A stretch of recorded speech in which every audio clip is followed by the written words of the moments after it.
Hello friends, welcome to CS centre. 2023 G20 का presidentship India कर रहा है। किया है, अभी उसकी कंक्लूडिंग मीटिंग निकली है जहां से दिल्ली डिक्लेरेशन डिक्लेयर हुआ है।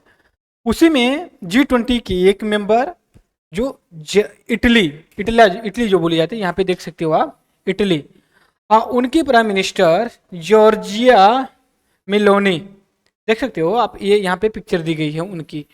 जॉर्जिया मेलोनी ने डिक्लेयर किया या फिर इस तरह की इंडिकेटर दिया है कि हम बेल्ट रोड इनिशिएटिव, क्या बेल्ट रोड इनिशिएटिव, अब ये क्या है? इसको शॉर्ट फॉर्म में कहते हैं BRI, या फिर इसको ये भी कहते हैं one road and one belt. Belt के नाम से, वन रोड वन बेल्ट के नाम से जानते हैं। यूपीएससी प्रीलियस में सवाल पूछा हुआ है कि वन बेल्ट वन इनिशिएटिव या बेल्ट रोड इनिशिएटिव ये किसका है? तो ये चाइना का है। ये चाइना का एक इंफ्रास्ट्रक्चर कनेक्टिविटी ऑब्जेक्टिव से ये एक प्रोग्राम चलता है इंटरनेशनल लेवल पे। ये कनेक्टिविटी मतलब आप एक कंट्री दूसरे कंट्री से जुड़ती है, वो रोड, इंफ्रा, रेलवे, ब्रिज, जो भी चीजें आप बता सकते हो, उसके थ्रू चाइना किसी कंट्री को उसका मेंबर बनाता है और फिर वहां पे उनकी कनेक्टिविटी को जोड़ता है। यहां पे मैं दिखा रहा हूं आपको, देख सकते हो यहाँ पे फ्लाईओवर बने हुए हैं, फिर यहाँ पे देख सकते हैं बिजली के खंभे लगे हुए हैं, रोड्स बने हुई हैं। तो ये चाइना के प्रेसिडेंट, ये इटली के। तो कुछ साल पहले इटली ने निर्णय लिया था कि हम बेल्ट रोड इनिशिएटिव का मेंबर बनेंगे, राइट। बट G20 के मीटिंग 2023 में इसने ऐसा इंडिकेटर कहा है कि वॉकआउट करेंगे, वहां से अब अपने आप को निकाल लेंगे। कहां से? बेल्ट रोड इनिशिएटिव से। हमारे लिए यहां पे दो सवाल बनते हैं, क्यों इटली ने यह निर्णय लिया, और दूसरी चीज बेल्ट रोड इनिशिएटिव रियल में ये है क्या।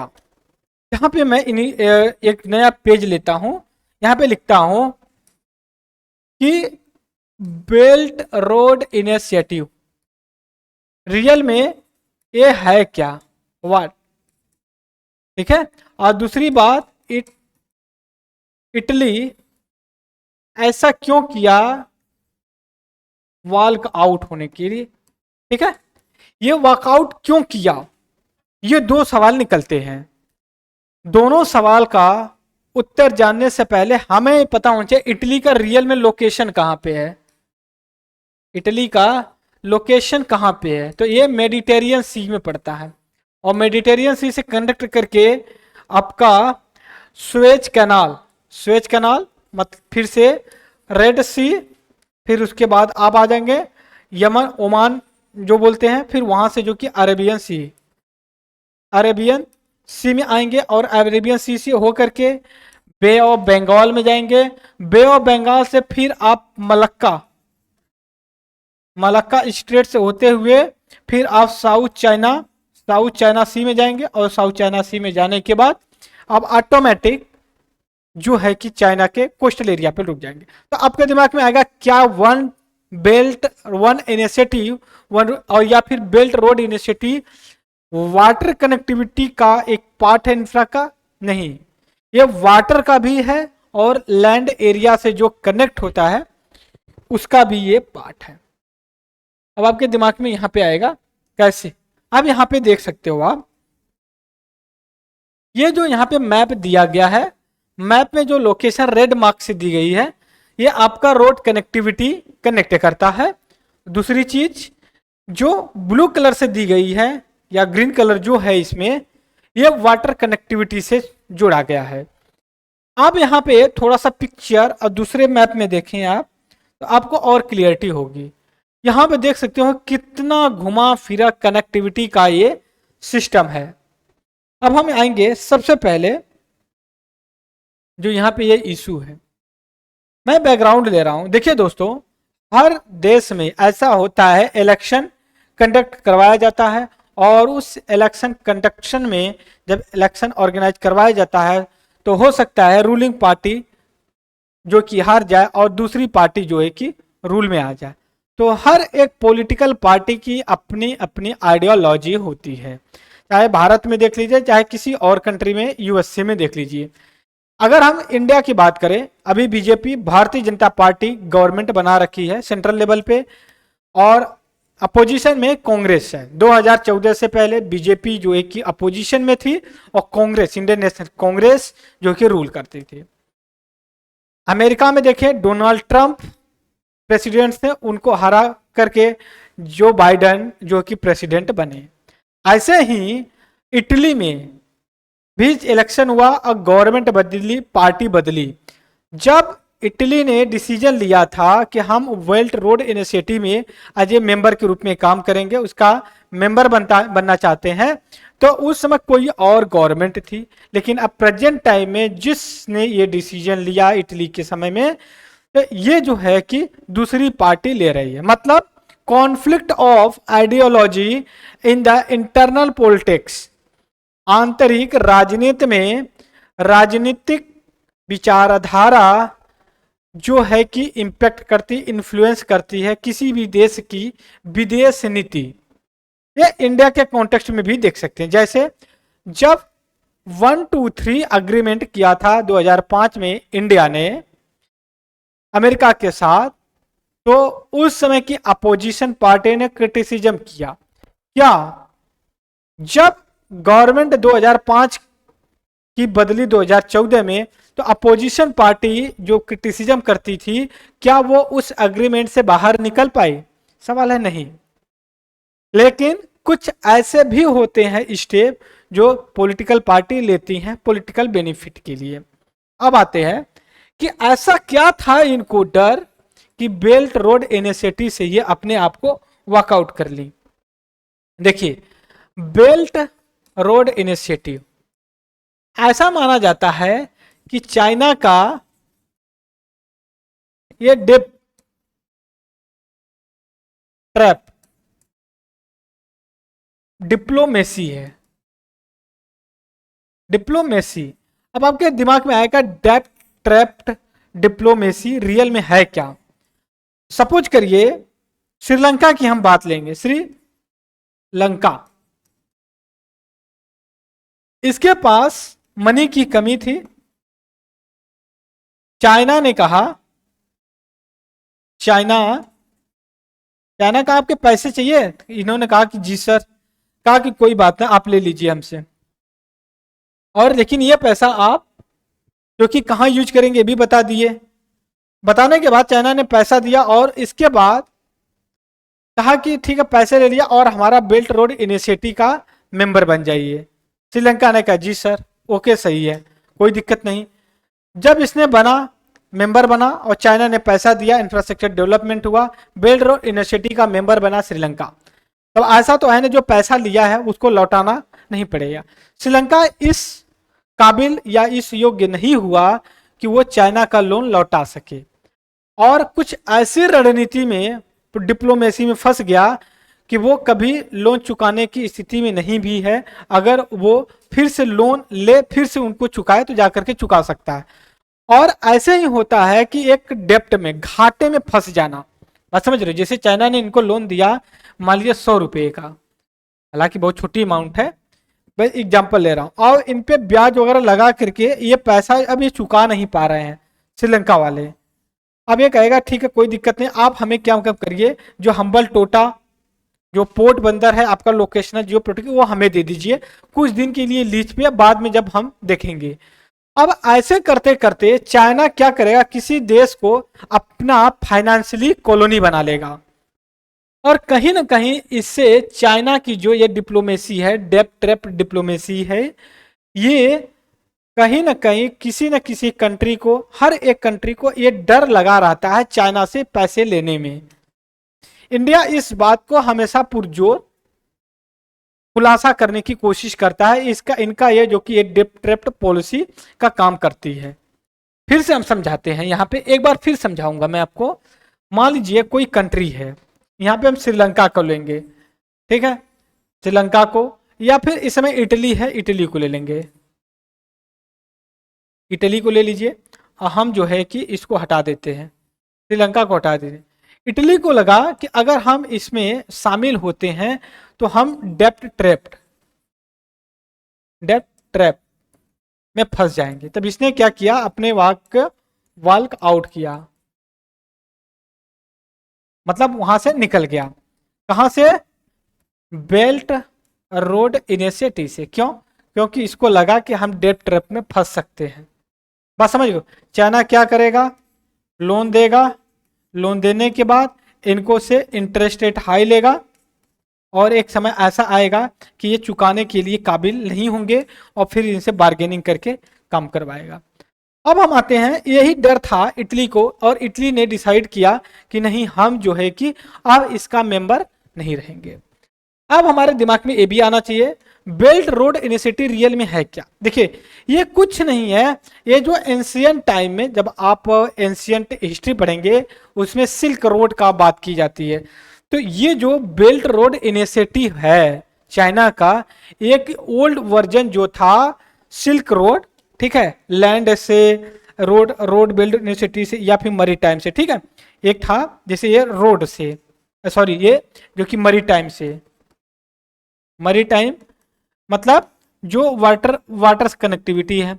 और यहां पे आप देखेंगे लैंड में रोड ब्रिज जो होते हैं इसको करते हैं, और इसमें जो है कि आपका पोर्ट डेवलप करते हैं, ठीक है, पोर्ट डेवलप करते हैं। अब हम देखिए, यहाँ पे देखिए, अब ये जो बेल्ट रोड इनिशिएटिव है, अब इसमें जो मरी टाइम सिल्क रोड है, मरी टाइम सिल्क रोड, अब देखिए कहाँ से जाता है, आपका चाइना का बड़े बड़े रीजन को कनेक्ट करता है, और फिर साउथ चाइना में आता है।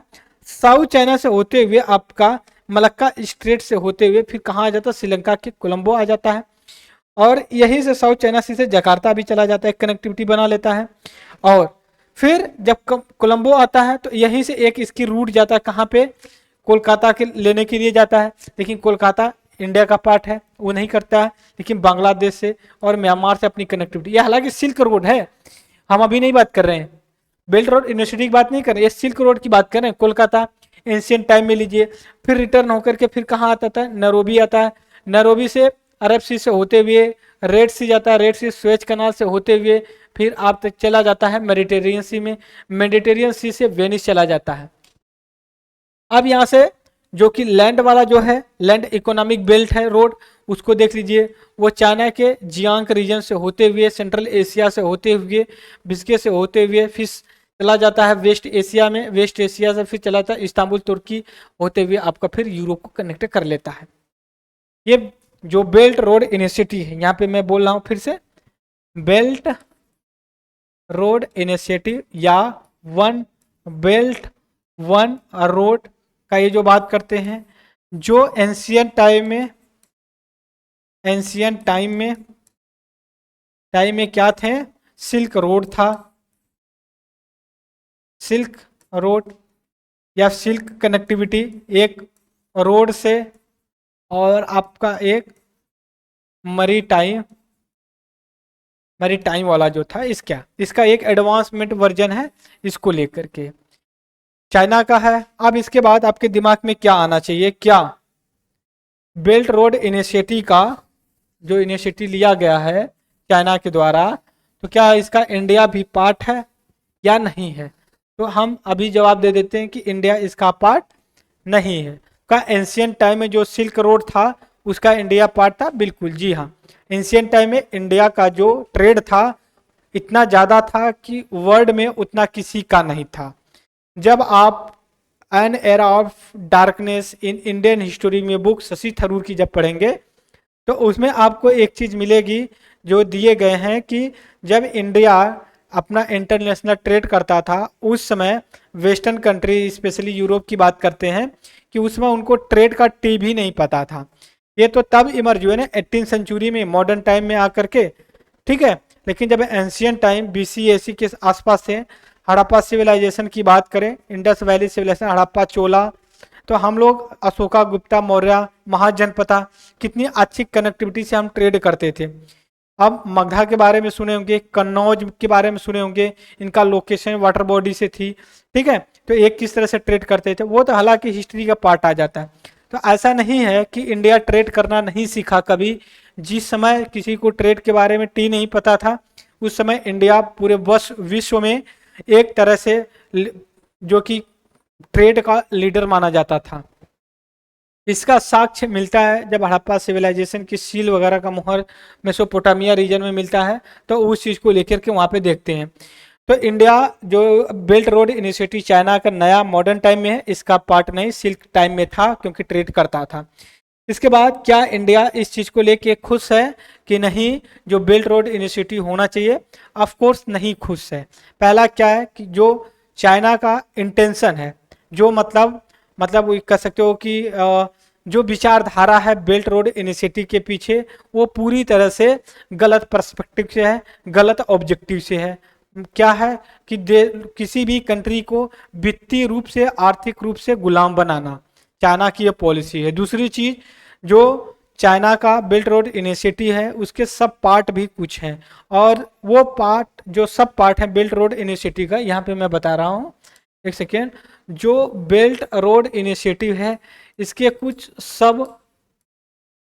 सब जो कि स्कीम भी है, मतलब इसकी एक सब पार्ट भी है। तो कुछ पार्ट के जो है इंडिया की बिना मर्जी से, इंडिया के टेरिटरी से चाइना डेवलप कर रहा है। इस वजह से इंडिया जो है कि चाइना का हमेशा क्रिटिसिज्म करता है। तो आपके दिमाग में आएगा क्या दिल्ली से वो रोड पास कर रहा है कि भारत का समर्थन या फिर विचार या फिर उसकी सहमति नहीं ले रहा? नहीं, ऐसा नहीं है। जब आप देखेंगे कश्मीर, जम्मू एंड कश्मीर का जो रीजन देखेंगे उसमें POK, पाकिस्तान ऑक्युपाई कश्मीर वाला जो रीजन है, इसमें चाइना क्या किया है, लेकर के उस चीज को बात करता है, ठीक है। उसमें लेकर के इसने जो है कि ये किया है कि जो पाकिस्तान ऑक्युपाई कश्मीर है वो बाल्टिस्तान बोले जाते हैं, उसमें लेकर के चीजें हैं। तो इसमें चाइना का सीपेक, ठीक है, China Pakistan economic corridor, CPEC, बात समझ रहे हो? सीपेक के नाम से जो जाना जाता है, तो इसने जो कि चाइना की, यहाँ पे मैं दिखा रहा हूं, अभी आपको दिखाऊंगा, आप खुद ही जो कि श्योर हो जाएंगे, ठीक है। ये इंडिया का लोकेशन देख सकते हो, और ये एक जो कि डेवलप हो रहा है, ये आपका बोल सकते हो जम्मू कश्मीर का ये पार्ट है, ठीक है, पार्ट है ये वाला पार्ट पूरा। लेकिन इसमें लगभग 50% के आसपास जो एरिया है ये जो है कि पाकिस्तान का, ये वाला बोल पार्ट जो दिखा रहा हूं मैं, इसको POK बोलते हैं। POK, Pakistan occupy Kashmir. जबकि इंडिया ये मानता है कि इंडिया का ये इंटीग्रल इंपॉर्टेंट पार्ट है, और इस पे हम इंडियंस का जो कि राइट्स है। दूसरी चीज, ऑफिशियली डाटा, ऑफिशियली मैप के हिसाब से इंडिया का जब क्या बोलते हैं, अफगानिस्तान से इंटरनेशनल बॉर्डर लगता है, बट रियल में देखा जाए तो POK जो पाकिस्तान ऑक्युपाई कश्मीर है, पाकिस्तान के कंट्रोल में है, जिसको बाल्टिस्तान बोलते हैं। तो उसमें लेकर के उसको कहीं ना कहीं इस चीज को दिक्कत होती है, बात समझ रहे हो आप? तो इसमें जो चीजें होती हैं, ठीक है, लेकर के, और ये जो कि क्रॉस कर रहा है यहाँ पे ग्वादर जो पोर्ट पड़ता है, ठीक है। तो इस वजह से इंडिया जो है कि इसका विरोध करता है बेल्ट रोड इनिशिएटिव को लेकर के, ठीक है। यहाँ पे देख सकते हो, अब ये चाइना का, ये आप इंडिया का मैप देख सकते हो जो जम्मू कश्मीर वाला पार्ट है, ठीक है, ये जम्मू कश्मीर वाला पार्ट है, ठीक है, ये है। और इसमें ये जो येलो कलर का दिख रहा है इसको POK बोलते हैं, गिलगिट बाल्टिस्तान के रूप में दे। और यहाँ से इसकी जो सीपेक, अब एक सेकेंड थोड़ा सा मैं इसको इरेज करता हूं, जो यहाँ पे सीपेक निकलता है, यहाँ से ये निकल करके जाता है कराची या फिर ग्वादर बंदरगाह है, यहाँ देख सकते हो जो रेड कलर से कनेक्ट करता है, इसको कहते हैं सीपेक।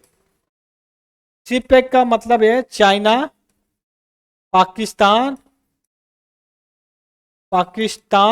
इकोनॉमिक कॉरिडोर, ठीक है, ये पास होता है कहाँ से, जो गिलगिट पाकिस्तान, ये वाले जो पार्ट से पास होता है जब सी पैक, तो चाइना के अगेंस्ट में इंडिया कहता है कि नहीं, ये जो आप काम कर रहे हो इंडिया की सोवरेनिटी के साथ खिलवाड़ कर रहे हो। तो चाइना कहता है कि नहीं, हम पाकिस्तान की टेरिटरी से लेकर के जा रहे हैं। और पाकिस्तान चाहे अनचाहे में, तो आपके दिमाग में आएगा क्या पाकिस्तान को ये डर नहीं है कि वो डेप ट्रैप में फंस जाएगा, तो नहीं, चाहे अनचाहे में पाकिस्तान कहता है कि मेरे पास खोने के लिए कुछ नहीं है, अगर गुलाम भी बन जाएगा चाइना का तो कोई दिक्कत नहीं है, क्योंकि उसको इंडिया को कहीं ना कहीं पीछे दिखाना है। इस चीज को लेकर के देखिए। दूसरी चीज ये है, जो अभी मैं थोड़ा सा फिर अब डेप्थ में चल रहा हूं, ठीक है, यहां पे मैं अब डेप्थ में चलूंगा। जो इटली है, इटली अभी आया हुआ था G20 का मेंबरशिप में, जो कि अपना काम करने। अब ये G20 जो है, एक सेकेंड, जो G20 है अब ये जो कि G21 बन गया है। क्या बन गया है, G21। क्यों, क्योंकि अभी जो कि अभी 2023 की मीटिंग हुई है, इसमें इंडिया के इनिशिएटिव से 55 ग्रुप्स का जो यूनियन अफ्रीकन यूनियन है, इसका जो है कि पार्ट बन गया या फुल मेंबरशिप बन गया। तो अब ये G20 आपका G21 में कन्वर्ट हो गया, क्योंकि अभी जो कि अफ्रीकन यूनियन इसका पार्ट बना है। दूसरी चीज, G21 का जो है कि इटली इसका मेंबर है। ये आया हुआ था दिल्ली में ये जो प्रेसिडेंट आई हुई थी यहाँ पे काम करने के लिए, या फिर इसमें पार्टिसिपेट करने के लिए, और इसी में इन्होंने डिक्लेयर कर दिया। अब देखिए, जो G20 है या फिर G21 है, अब इसमें क्या है, रसिया भी मेंबर है, इसके बाद जो है कि चाइना भी है और इंडिया भी है। अब इसमें क्या हुआ, रसिया के प्रेसिडेंट नहीं है, उनका अलग जो विदेश मंत्री वो है। चाइना के भी प्रेसिडेंट नहीं आए, जी जिनपिंग, और इनका एक रिप्रेजेंटेटिव आया। और दूसरी बात, ये भी हमेशा रसिया कहता है कि कहीं ना कहीं जो G20 है, इस पर कुछ कंट्री अपना डोमेन इस्टेब्लिशमेंट करना चाहते हैं।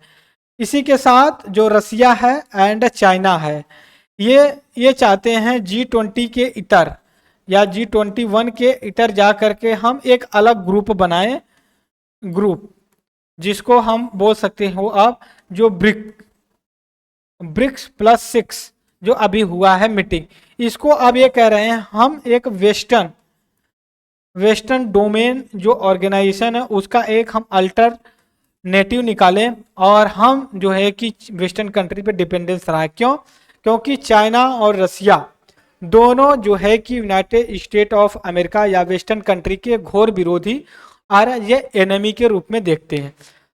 यूनाइटेड स्टेट ऑफ अमेरिका और वेस्टर्न कंट्री भी चाइना और रसिया को एज ए एनिमी के रूप में देखते हैं। इंडिया ही एक ऐसा कंट्री है जो इन दोनों के बीच में बैलेंस इस्टेब्लिशमेंट करके काम करता है। हालांकि चाइना के साथ उतनी केमिस्ट्री अच्छी नहीं बन पाती है। इसके बाद नेक्स्ट पे चलते हैं, जो इटली है, यहाँ आई से हम इटली मार्क करें, इटली पूरा लिख देते, इंडिया समझ जाएंगे हम लोग। इटली G20 का भी मेंबर है, या फिर G20 का बोल सकते हो, 21 का, और उसके बाद G7 का भी है, ठीक है। इस वजह से इटली जो है कि काफी क्रूसियल और इंपॉर्टेंट बन जाता है। क्यों, क्योंकि जो G7 है ये मोस्ट एडवांस्ड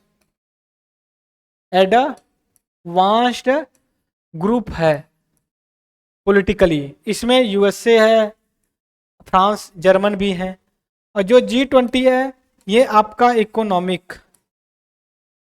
इकोनॉमिक ऑर्गेनाइजेशन है। बट G7 की अगर बात किया जाए तो ये जो है कि एज ए पॉलिटिकल ऑर्गेनाइजेशन है। जब एक पॉलिटिकल ऑर्गेनाइजेशन जो वेस्टर्न कंट्री के डोमेन में है और उसी का एक सदस्य अगर निकल करके जाए, ठीक है, और चाइना की बेल्ट रोड इनिशिएटिव का पार्ट बने, तो समझ सकते हो कितना G7 के लिए चिंता का बात हो सकता है। दूसरी चीज, जो G7 है ये 2014 में ये G8 के नाम से जाना जाता था। किसके नाम से, G8 के नाम से जाना जाता था। बट क्रीमिया, क्रीमिया जो है यूक्रेन का ये पार्ट है। इसने ऐसा किया, रसिया ने इसको एनेक्स कर लिया और जी8 से रसिया को जी7 मिलकर के निकाल दिए। तब से जी8 जी7 के नाम से जाना जाने लगा। अब हमारे दिमाग में ये आना चाहिए, जो कंट्री हैं जी7 जी8 जो हैं उनका नाम देख लेते हैं। देखिए जी20 दिया गया है, जी8 है, जी7 है। जी20 में जी7 जी8 दोनों के पार्ट है, और जी7 में जी8 में देखा जाए रसिया है, जी8 में रसिया आपका कनाडा है, फ्रांस है, Germany, Italy, Japan, United kingdom और यूनाइटेड स्टेट ऑफ अमेरिका है। बट जब हम बात करते हैं किसकी, एक सेकेंड, जब हम बात करते हैं जी7 की बात करते हैं तो इसमें रसिया नहीं होता है, कनाडा होता है, फ्रांस होता है, Germany, Italy, Japan, United kingdom, Britain जिसको बोलते हैं, अमेरिका होता है। बट ये कब हटा दिया गया, 2014 तक था, और क्रीमिया के इशू पे जो यूक्रेन का पार्ट है तब से ये जी7 बन करके हो रह गया। अगर आपको याद रखना है जी20 मेंबर्स को तो आप कुछ इस तरह से याद कर सकते हो, जी8 जी8, 8 इधर जाते हैं और 12 कंट्री इधर आ जाते हैं। 12 कंट्री में किसको याद करना है, जनरली बाइफर्केशन करना हो तो जैसे ब्रिक्स की बात करें, +6 की बात नहीं करें। जैसे ब्रिक्स में कौन है, ब्राजील है, इंडिया है और चाइना है, और साउथ अफ्रीका है। ठीक है, अब ये 5 कंट्री को यहाँ से निकाल दीजिए।